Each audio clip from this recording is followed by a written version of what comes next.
So, one of the hardest things for victims of abuse, particularly child victims of abuse, is the way that that trauma carves out this place inside of you where you feel these depths within yourself that no one else seems to have, and it feels like you can't connect with other people because this deep place you're coming from, this pain, in order to connect with other people, you have to be like shallowly interacting with them. And so it doesn't feel real in a sense to you. And so victims of abuse, or really any severe trauma, often feel so disconnected from people and the world. They don't feel loved. Nothing seems to fill the depths, right? And then imagine you go out into the world, and then there's one person who is love bombing you and just truckloads of positive attention and intensity and unearned intimacy, and you suddenly feel like, oh my gosh, this feels like what the missing piece that I've been missing all of this time. And it turns out that the people who do that are not healthy, maybe abusive. It's a precursor for an unstable relationship. One, because it's just simply, it's not sustainable. It's not sustainable for another person to do that. And two, that's not how genuine love is built. Genuine intimacy is built. They're built over time. They're built incrementally. And it's built in this sense of like, I do a little thing and then you do a little thing and I do a little thing. Not transactionally, but it's, you know, it's not done at each other, it's done with each other. So that's not the answer. And when this is your emotional place, the advice that you generally hear is that you can't love anyone else till you learn to love yourself. I should just if I ever have a podcast, I probably should just call it Everybody's Wrong. Or yes, but also. And basically, the reason why this is going to be so triggering, especially for child victims of abuse, is because developmentally, it's our parents that show us how we should be treated and who we are. That's how we learn how to like interact with the world. That's how we learn our model of the world, of ourselves, of other people. And so that truly, for most people, is the foundation of how they learn to love themselves. So you tell someone, hey, you have to love yourself until you love others. When in reality, how we learn to love others is how we've been loved by a parent. So that doesn't work. But at the same time, you know, if you're that, let's say, child victim of abuse, you're thinking, okay, well, in order to love myself, I need other people to love me.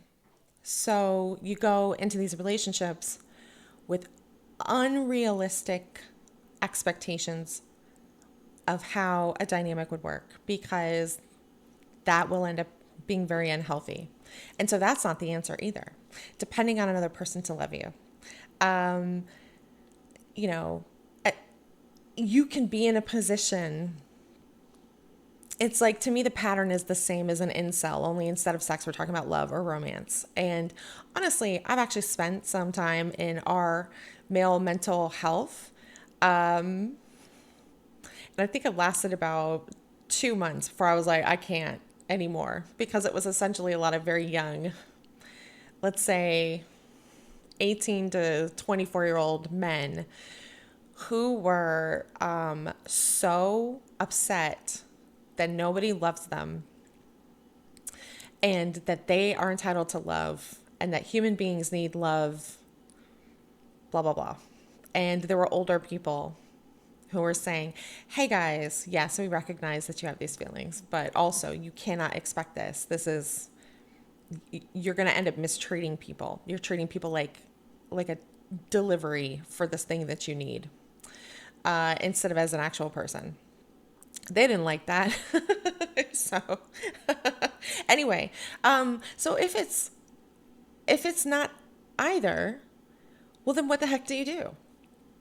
And I like conceptualizing it as overlapping layers of relationships, of love, that help anchor you and protect you inside yourself.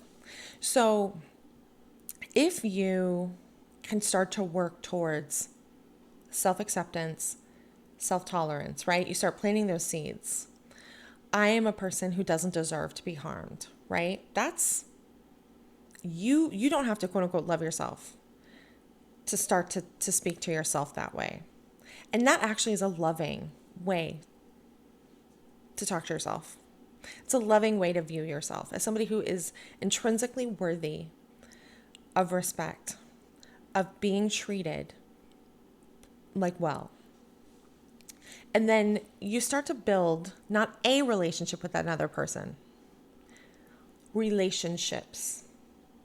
And so these relationships become like, I don't know, shingles on a roof or feathers on a bird. The overlapping is what creates the protection, that what creates the shield. Like the not Romans, is it the Spartan, whatever, the phalanx, where they all come together and the shields kind of like interlock. So it's not dependent on one person. It's not dependent on one shield. It's not dependent on one feather or one shingle or whatever it is. It's the fact that there are multiple interlapping. I've been watching my son, who is, he has I tried to socialize him, so that he would not have the experience that my brother and I had when we were growing up. So he has a lot of friends. He's on sports teams. So he's, what's he doing now? It's basketball. So that's new. I had to learn about basketball. Never been to a basketball game. But anyway, so he's on a team and he has friends and like friend groups, and he's well liked in school. Girls keep stealing his hoodies. He's doing well. And I do have those moments where I sort of look at him and I'm just like, wow, it's such a different life from the one that I had experienced. And I'm so happy for him. And the interesting thing is, if somebody leaves his life, like a friend, even a friend that he loved and was like his best friend, he's still okay. He's still okay because he has all of these other relationships. The weight of his well-being is not on one relationship. It is spread. He has a network. And so it's like, I don't know, like a mesh network, a node goes down, but there's still other nodes. So you just like redo the framework of your network. And so he's never in a situation where it's just one person. And if I lose this person, I am absolutely destroyed. It's sad. He misses those people. But his entire sense of self and self-love and experience in the world relationally is not only dependent on one person. And I will say it does help that he has, consistent parents no matter what. But at some point, you lose your parents. So that's, while that's a support, that's not the answer. And I noticed a lot of vulnerable people only have like one friend. And if something or their relationship is the only relationship really that they have, instead of having it spread out amongst multiple people. And also, these relationships are mutually constituting. They're not unilateral one-way relationships. It's not a giver and a taker. Everybody is involved in reciprocity. So it's mutual constitution. So it's not, I have to learn to love myself and then I can learn other people. And it's not other people have to learn other people have to love me and then I can love myself. It's a situation where you take a step in the direction of something healthy, and another person, multiple other people, take that direction, that step in your direction, in what is healthy. And by making these mutual steps toward each other among multiple people, you create that shelter.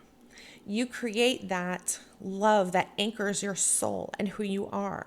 And so you're not alone, but you're also not dependent on just one person. And you're not looking at yourself saying, what's wrong with you? You have to love yourself so other people can love you. It's a mutual constitution with many people.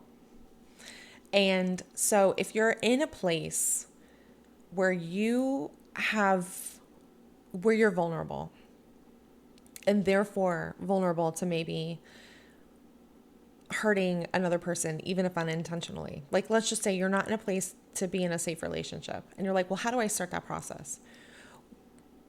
I mean, my friends, that is what therapy is. It helps create a container for a relationship with someone who you can have a secure attachment with, a secure, healthy attachment. And so that's why it's so important to make sure that you have somebody who is a person you click with, that you don't feel judged around. And so that person, being in that dynamic with that person, even if it's only once a week or once every couple of weeks, there's some person that you're going to interact with, and it's going to be in a positive way, and it's not going to be at your expense, like your emotional expense. It's going to pour into you. And that very constrained, time-limited relationship dynamic can help you start to build that in other places with other people. It's just like when you're struggling and when you're drowning, unfortunately, you often take other people down with you. And so we don't want to do that because that does lead to unhealthy relationship dynamics. And honestly, when I see unintentional versus intentional abusers, the unintentional abusers, they're often the people that are desperately trying to do what love is. But they're in this place of so much need that they turn other people into something that's not a person who has their own needs and feelings. And they think, oh, your job is to just give to me because I am a person who needs. And that's not fair, and it's not healthy nor sustainable. Anyway, so I hope this makes sense. And I'll talk to you next time.